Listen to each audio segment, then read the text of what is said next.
Giles O'Grady here, Kerry Hurling Games Development. With me today I have Eamon Fitzgerald, the GA officer in the IT Tralee, and I have South Kerry Hurling GDA Colin O'Brien with me as well. So today what we're going to do is we're going to go through a series of kind of circuit based exercises basically, but these are exercises that would be game specific. So exercises and activities that you would use in game situations and prepare games for us. Prepare players for it. So it's you can incorporate it into any part of your training session, during the training session, at the very end as part of your circuits, or you can just do it as a training session as well. And this can be done indoor or outdoor, or whatever the case may be. Okay, so we're going to get straight into it, and we're going to start with activity 1.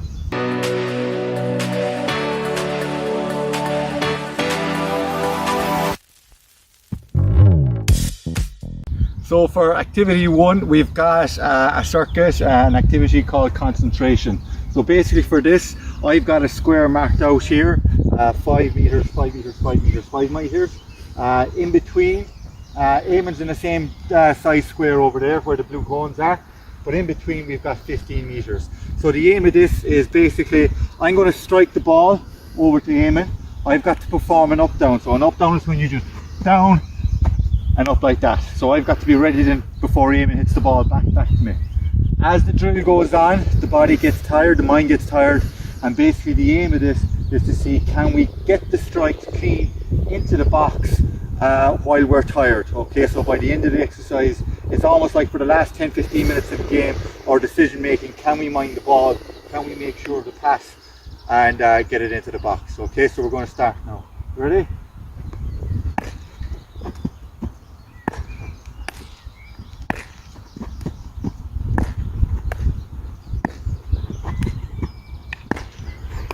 So that's our skill, that's our station 1.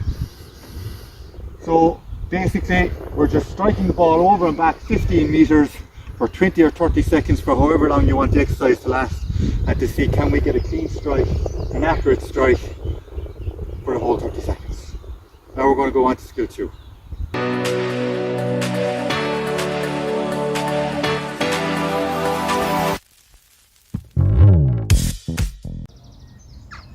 So for skill 2, we've got a game called Trackman, okay?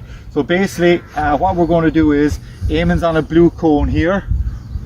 When the whistle blows, or when the coach says go, Eamon's going to sprint, and when he gets to this first pole here, then that releases me as the defender. So my job is to track Eamon, get around the poles, go the same route he goes, and basically try dispossess him of the ball.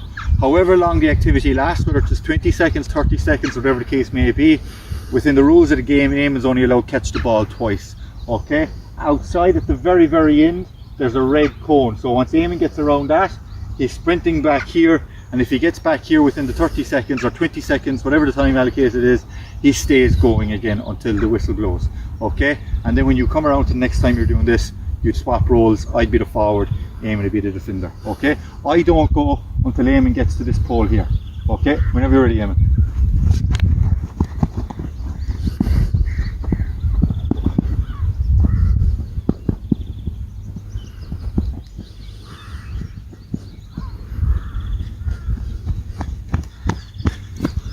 So what this exercise does, it puts the forward under pressure. They know they're being tracked. They got to mind the ball, they got to concentrate on the ball, but they also got to get their head up to see where they're going.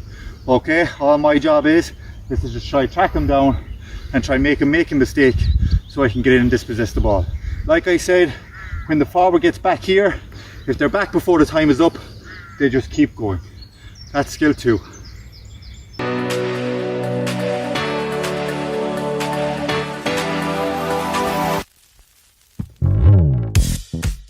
So for skill 3, we got a game called reaction. Okay, so basically what it is, I'm just 2 meters behind Eamon.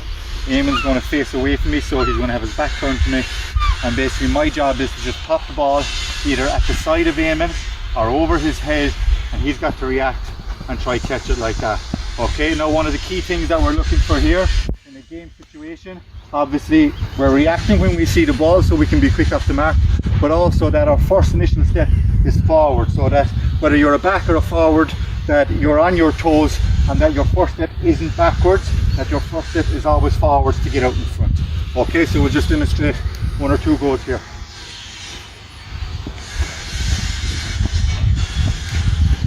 So always have the player in front on their toes.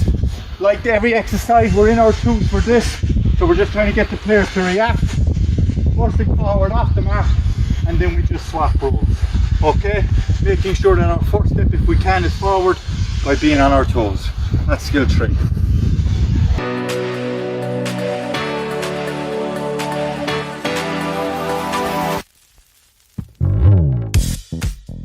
So for skill 4, we got an exercise, an activity called breaking ball. Okay, so the way this is set up, where Eamon is standing there, in between these 2 white cones here is 10 meters. Okay, where I am standing here, I'm 10 meters away from Eamon, in between these 2 red cones, obviously 10 meters. And Eamon, when he gets the ball to me, has got to get to this line over here in between the 2 white cones. So the total distance he's sprinting here is 20 meters. So basically the aim of this is that Eamon can either throw or strike me the ball. I'm going to dictate where Eamon's going to go by breaking the ball either onto my left or my right or my left or behind me or in front of me. Eamon's got to react, pick it up, and then carry the ball to this line, and then he goes again. Okay, so we're just going to give it a go here now. So whenever you're ready, Eamon.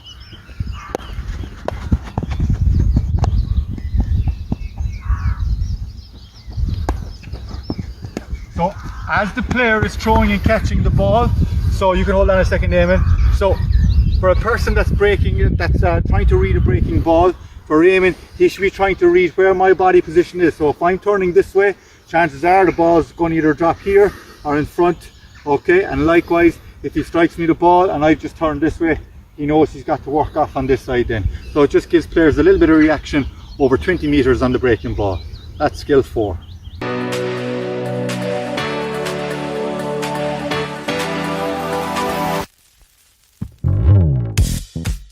So for skill 5, we've got the mirror game. Okay, so basically what this game is used for in a conditioning circuit would be for defenders working their feet, being able to stand up or forward. So often we see defenders that they're using their hands, their spare hand, they're getting caught, they're pulling players to the ground. So now we're just going to use our feet side to side, forwards, backwards, to try and mirror what the person opposite is doing. Okay, so I'm playing the role as a defender here. My job is to copy, mirror everything Eamon does. So I'm moving with him, moving my feet, being able to copy him at the exact same time. So if it was in a game situation, he wouldn't be able to get around me. Okay, so the way this goes, Eamon can't turn his back on me, or I can't turn my back on Eamon, because if I do, I obviously can't see where the forward is, and I'm going to lose sight and he's going to put the ball over the bar. So I got to face each other up the whole time with our feet. Okay, so basically the way this drill is set out, it's 5 meters from the white to the red, 5 meters from the white to the red. So Eamon's in a 5x5 box and I'm in a 5x5 box. Okay, he can't come into my zone and I can't go into his. Are you ready? Whenever you're ready.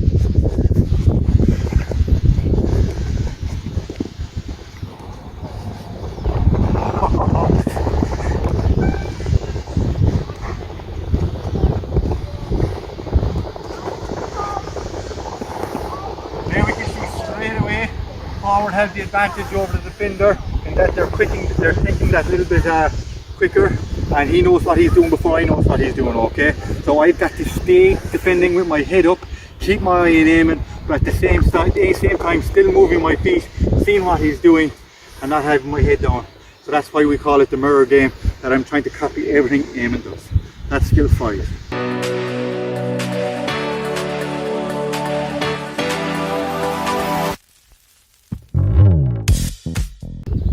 So for skill 6, we're just going to maybe recover a small bit here now and work on balance. Okay, so balance is a skill that's not practiced a whole pile during training sessions or exercises. So what this does is that it just gives players a chance to recover from the exercises that they've done. So you could plant this in the middle of your circuit, and then it gives them a little bit more time to recover and prepare for the next set of exercises while still working on something. Okay, so for this exercise, basically, okay, the way we're going to set up, myself and Eamon, we're just roughly around a meter apart, this distance. Okay, any further the game's not going to work because you're either going to be reaching forward and you're going to fall off balance. Okay, so for this, myself and Eamon, our hands are going to be shoulder height. we can move them across, but we can't move them up or down. Okay, the reason we can move them across is that the hands are the only place of the person that you can push to try and knock them off balance. So if I push Eamon in the chest, he gets the point straight away because I obviously didn't hit his hands. Okay, so the objective, either push their hands or make them miss yours. Okay, and we're alternating legs every time that we go into a round. Okay, you ready? Go. That's one. So now we're going to change legs. So I made Eamon miss my hands and fall off balance. Go.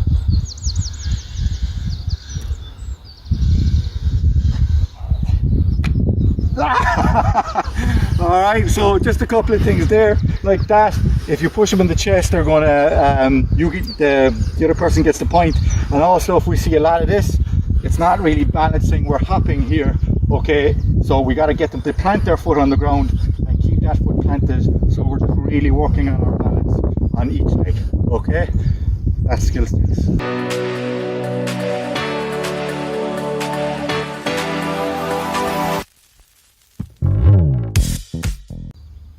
So for skill 7, what we have is it's called breaking the tackle. Okay, so often we see players, especially in underage groups, is that when they're faced up by a person, that they'll either go backwards or they'll go off to the side to strike the ball. That they're not inclined to break the tackle. So this is shuttle runs the way we would set up. So on a general shuttle run, it's 150 meters.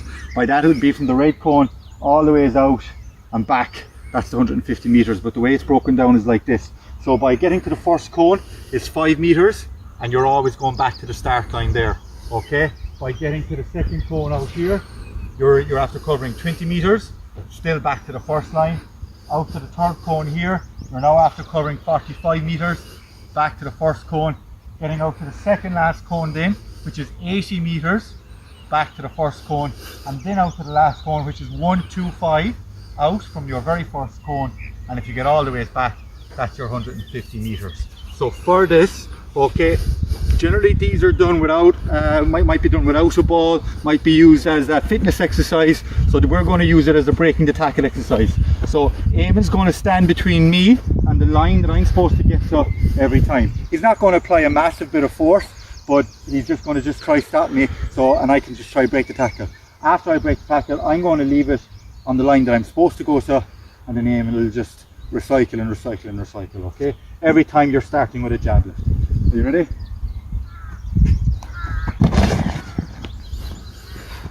So this is obviously done as fast as you can, all the ways out until you get to the 125. Breaking the tackle every single time, and the person on the bag is recycling and recycling. That's skill 7.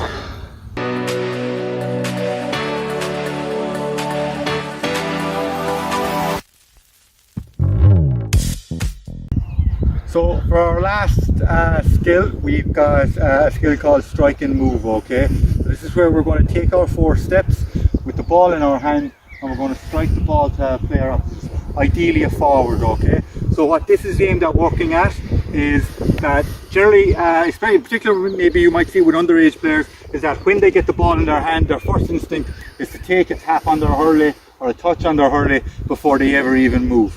Okay, so we want to get that out of their system. We want them to be able to take 4 steps and then use their opportunity to put the ball on the hurley. Okay, so after you pick the ball, your first instinct is to get your head up, look in the direction of where you want to strike the ball, and you're looking to where you're passing it, taking your 4 steps and striking the ball.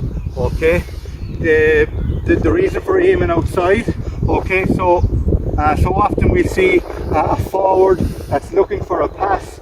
So if the ball is coming from the half back line, the forward is running away from goals towards where the ball is coming. Okay, so the way we have this set up here, Eamon is out, the cone he's standing at there is 30 meters, the blue cone in the corner is 30 meters, but this one here is 25. So we want Eamon to be making his runs laterally rather than straight out towards me. Okay, so it's keeping the forward close to goals every time, and the maximum that they have to come out is just 5 yards. Okay, so if you were doing this with a younger group, you would forgive them for maybe touching the ball on the ground. So when you strike it, if the ball hits the ground before it reaches the target, that's fine, that's no problem. But as the groups get older, you want this good solid strike, and you want it to be able to go straight into the person's hand without hitting the ground, okay? So in order to do that, we want to shorten our grip. 1, 2, 3 for when we're striking the ball, okay? So we're going to give it a go. You ready, Eamon? Moving, yeah. You're moving every time, yeah? Okay.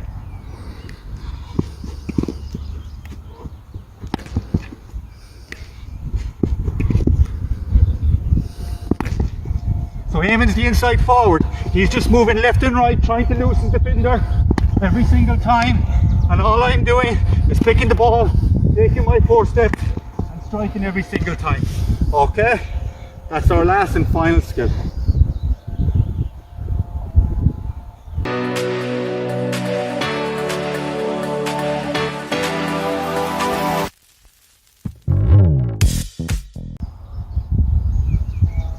So that concludes our circuit. So today we went through 8 different exercises, all relatable to match game situations where a player might use them on the pitch. Okay, so myself and Eamon were doing the skills. It was 2 players per exercise. Obviously that's set up for 16 players at your training session.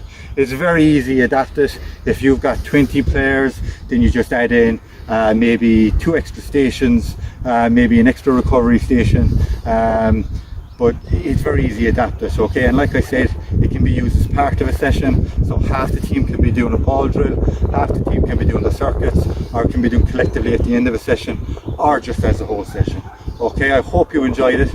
If you have any other questions or queries, please feel free to contact either myself, Eamon or Colm, and our details will follow on at the very end. Thanks a million.